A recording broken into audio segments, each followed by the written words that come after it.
نشے کے عالم میں یہ کہہ رہا تھا کہ کوئی کانسٹیٹیوشن نہیں ہے بشریت کے لیے، کوئی دستور نہیں ہے بشریت کے لیے۔ اب حسین اٹھے، جہاں پر ساری دنیا اپنے ضمیر و خمیر کو بیچ دے، اور صرف ایک اٹھے جس کے رگوں میں ابو طالب کا لہو دوڑ رہا تھا، وہ اٹھا جس کے کلیجے میں محمد مصطفیٰ کا کلیجہ تھا۔ اس نے یہ کہا کہ اے یزید، ہم تیری آواز کو مردود قرار دیں گے، ہم یہ بتائیں گے کہ کانسٹیٹیوشن بھی آیا تھا، نظام حیات بھی ہے، دستور زندگی بھی ہے، اور محمد مصطفیٰ بھی ہے، اور اس کی کتاب بھی حق ہے۔ اور حسین اٹھے، اور اٹھنے کے بعد آج یہ سوال یہ پیدا ہوتا ہے، حسین کو جب پتا تھا، ذہن بشر میں، مزاج بشر میں، تخیل بشر میں، فکر بشر میں یہ بات آتی ہے کہ جب میرے مولا حسین کو پتا تھا کہ کربلا میں حسین شہید کر دیے جائیں گے، حسین کربلا میں شہید کر دیے جائیں گے، خیام حسینی جلا دیے جائیں گے، اور حسین کے بچے شہید کر دیے جائیں گے، پھر حسین کو کربلا میں جانے کی ضرورت کیا تھی؟ سب سے پہلا کوشچن، سب سے پہلا سوال جو پوری دنیا میں گونج رہا ہے، یہ سوال کسی بھی سرزمین پہ آپ جائیے، کسی بھی رخ پر، کسی گوشے میں جائیے، اگر جوانوں کے ذہن میں یہ سوال آتا ہے، اگر حسین عالم الغیب تھے، جانتے تھے غیب کی باتیں، اور ظاہر قسمت کے حصار میں امام کی زندگی تھی، غیب کو جانتے تھے، مولا تو غیب کو جانتے تھے کہ کربلا میں قدم رکھنے کے بعد میرا گھر اجڑ جائے گا، لیکن حسین کربلا میں گئے کیوں؟ حسین کربلا میں گئے کیوں؟ عزیزان گرامی یاد رکھیے، اسی لیے حسین کو بشریت کا، توجہ چاہوں گا، بشریت کا قائد کہا جاتا ہے، مسلمانوں کا قائد نہیں کہا جاتا، بشریت کا قائد کہا جاتا ہے، انسانیت کا قائد کہا جاتا ہے۔ کیوں؟ اس لیے کہ حسین جانتے تھے کہ اگر میں مدینے کو چھوڑوں گا نہیں، رخت سفر باندھ کے بعد سامان سفر تیار کر کے میں کربلا کے سرزمین پر جا کر یزید کے اس قول کو مردود نہیں کروں گا تو پوری دنیا خاموش رہے گی، اور یزید جس کانسٹیٹیوشن کو، جس نظام کو، جس دستور کو بنام اسلام، تو چاہوں گا جس طرز زندگی کو، جس دستور کو، جس نظام کو، جس شریعت کو یزید بنام اسلام پیش کرے گا، حقیقت میں یہودیت کا وہ قانون ہوگا، اور جسے آنے والی نسلیں قبول کر لیں گے، تو چاہوں گا جسے آنے والی نسلیں قبول کر لیں گی، اور اسلام اس طرح سے مٹ جائے گا۔ لہٰذا حسین نے یہ سوچا کہ ٹھیک ہے، میں کربلا کے میدان میں جاؤں گا، 72 کا گھر لٹ جائے گا، لیکن اسلام بچ جائے گا، شریعت بچ جائے گی، دین بچ جائے گا۔ یہاں پر مقصد بلند تھا، لہذا حسین اٹھے، اور کربلا کے میدان میں حسین نے قربانی پیش کی۔ حسین اس عظیم الشان رہبر کا نام ہے کہ جس کا قصیدہ پوری کائنات پڑھتی ہے۔ سرزمین ہند سے معین الدین چشتی نے آواز دی، اور یہ شعر پوری کائنات میں گونج رہا ہے۔ کیا ہے وہ شعر؟ شاست حسین، بادشاہ است حسین، دین است حسین، دی پناہ است حسین۔ توجہ چاہوں گا، شاہ است حسین، بادشاہ است حسین۔ کیا شاہ اور بادشاہ کے معنی ایک ہیں؟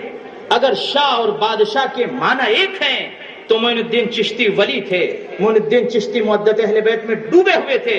ان کو اگر یہ پتا تھا تو شاہ اور بادشاہ کا ترادف والا لفظ کیوں استعمال کیا؟ نہیں عزیزان گرامی، اگر آپ منجد کا سہارا لیں اور لغت کی سرزمین پر جائیے تو آپ کو پتا چلے گا کہ معین الدین چشتی نے حسین کی زندگی کو اس ربائی میں سمیٹ دیا ہے، بلکہ یوں کہوں کہ کائنات کو اس ربائی میں سمیٹ دیا ہے۔ وہ یہ کہتے ہیں کہ شاست حسین، حسین شاہ ہے۔ شاہ کسے کہتے ہیں؟ آئیے منجد سے پوچھتے ہیں، لغت سے پوچھتے ہیں، اہل زباں سے پوچھتے ہیں، زباں جاننے والوں سے پوچھتے ہیں، ایسے لوگوں سے پوچھتے ہیں جو شاہ کے معنی جانتے ہیں۔ نجیب بھائی توجہ چاہوں گا، جو شاہ کے، اب میں اپنے منزل پر آ رہا ہوں، جو شاہ کے معنی کو جانتے ہیں۔ عزیزان گرامی، شاہ کا مطلب یہ ہوتا ہے کہ یونیورسل لیڈر،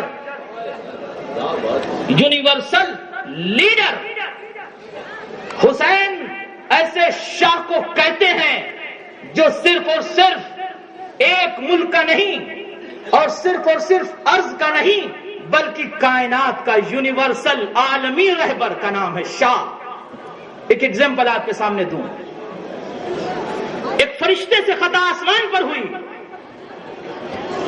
اس کا نام ہے فطرس، گہوارے حسین سے اسے مس کر دیا گیا۔ خطا اس نے آسمان پر کی، معافی اسے زمین پر ملی، کیوں؟ عجب نہیں، فرشتہ آواز دے گا، شاست حسین۔ حسین کی حکومت صرف زمین پر نہیں ہے بلکہ کائنات پر ہے۔ بادشاہ است حسین، حسین بادشاہ ہیں، حسین بادشاہ ہیں۔ عزیزان گرامی، دور ماضی میں جب یزید نے حسین سے بیعت مانگا، بہت ہی آپ کی فکر کو ایک منزل تک لے جانا چاہتا ہوں۔ جب یزید نے حسین سے بیعت مانگا تو اکثریت نے یزید کی بیعت کر لی، زیادہ تر لوگوں نے یزید کی بیعت کر لی۔ جب زیادہ تر لوگوں نے یزید کی بیعت کر لی تو کسی بھی پولیٹیکل تھنکر سے آپ پوچھئے، ایڈوائزر سے پوچھئے، مشیر سے پوچھئے، ہوتا یہ ہے کہ آپ کے سامنے جب اپوزیشن ہوتی ہے، اگر اکثریت کسی حکومت کو مان لیتی ہے تو پھر ایڈوائزر یہ کہتے ہیں کہ ٹھیک ہے، اقلیت نہیں مانتی، نہ مانے ہماری حکومت قائم رہے گی۔ اقلیت مانے یا نہ مانے ہماری حکومت قائم رہے گی۔ یا یوں کہہ دوں کہ اگر سینٹرل گورنمنٹ میں کسی کی حکومت ہے، اپوزیشن میں کوئی دوسری حکومت ہے، لیکن اگر اکثریت اس طرف ہے تو یہ کہتے ہیں ہم حکومت کر لیں گے۔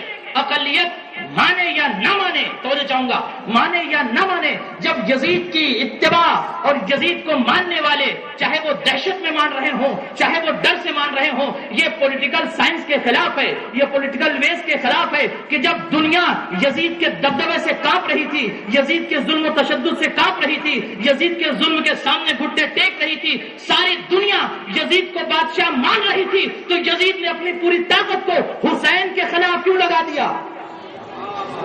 توجہ چاہوں گا، توجہ چاہوں گا، سوچئے، ذرا سوچئے گا گھر میں جا کے، یزید نے اپنی پوری طاقت کو حسین کے خلاف کیوں لگا دیا؟ جب اکثریت یزید کے بیعت کر چکی تھی، پوری دنیا یزید کے بیعت کر رہی تھی، حسین بیعت نہیں کر رہے تھے، تو یزید نے اپنی پوری طاقت کو، اپنی پوری فوج کو، اپنے پورے عسکر کو حسین کے خلاف کیوں لگا دیا تھا؟ عزیزان گرامی، اس کی وجہ یہ تھی، یزید نجس جانتا تھا میں اپنے ظلم و قوت کے ذریعے سے فرضی بادشاہ تو بن سکتا ہوں، لیکن حقیقت میں بادشاہ است حسین،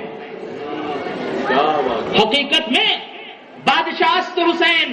اور پھر یہاں پر معین الدین چشتی مطمئن نہیں ہوتے، آواز دیتے ہیں دین است حسین، حسین دین ہے، حسین دین ہے۔ سرکار کے پشت پر حسین تشریف فرما ہے، رسول نماز پڑھ رہے ہیں، میں نے ہاتھ جوڑ لیے، سرکار اے میرے طاہا و یاسین، اے میرے مزمل و مدثر، پشت پر حسین ہے، پشت پر ایک بچہ ہے، پشت پر آپ کا نواسا ہے، اسے اتار دیجئے۔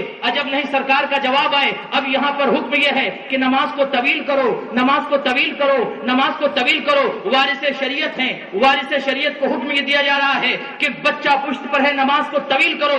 عزیزان گرامی، اگر میں سرکار سے پوچھوں تو آواز یہ آئے گی، یاد رکھو جس چیز کو میں پڑھ رہا ہوں اس کا نام ہے نماز، اور نماز جزء دین ہے، جو میرے پشت پر ہے وہ کل دین ہے، دین است حسین،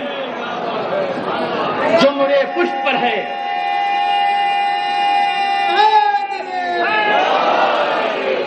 پشت رسول پر جو ہے، رسول آواز دیں گے، بچہ ہوتا اتار دیتا، نواسا ہوتا اتار دیتا، بچہ ہوتا اتار دیتا، بیٹا ہوتا اتار دیتا، لیکن جو میں نماز پڑھ رہا ہوں وہ جزء دین ہے۔ اور دین نے سیکھا کیسے کہ ہم ہندوستان کو آزاد کریں گے؟ آخری بات اور زحمت آپ کی تمام عزیزان گرامی، جب گاندھی جی فرماتے ہیں، گاندھی جی کہتے یہ ہیں کہ میں یہ سوچ رہا تھا کہ ہندوستان کو کس طرح سے بچاؤں گا، میں ہندوستان کے کلیجے پر انگریزوں کا قدم ہے، میں ہندوستان کو کس طرح سے چھڑاؤں گا، اس کیپچرڈ ملک کو کس طرح سے بچاؤں گا، جہاں پر لوگوں نے اپنے ضمیر کو بیچ دیا، جہاں پر لوگوں نے اپنے خمیر، جہاں پر لوگوں کی تھوٹ بک چکی ہے، جہاں پر لوگوں کے اسلحے طاقت سب بک چکے ہیں، لوگ بک چکے ہیں، اس ہندوستان کو ہم آزاد کیسے کرائیں گے؟ گاندھی جی یورپ کی سرزمین تک گئے، لندن کی سرزمین تک گئے، سوچتے رہے، اچانک ان کی ملاقات کسی شخص سے ہو گئی، اس نے کہا اس قائد اعظم کی تاریخ کیوں نہیں پڑھتے جو بشریت کا لمبردار ہے؟ حسینی توجہ چاہوں گا، بشریت کا لمبردار ہے، رگوں میں علی کا لہو دوڑ رہا ہے، جو کائنات بشری کا لمبردار ہے، جس نے ہندوستان کو کیا پوری کائنات کو آزاد کرایا، اس کا نام حسین ابن علی ہے۔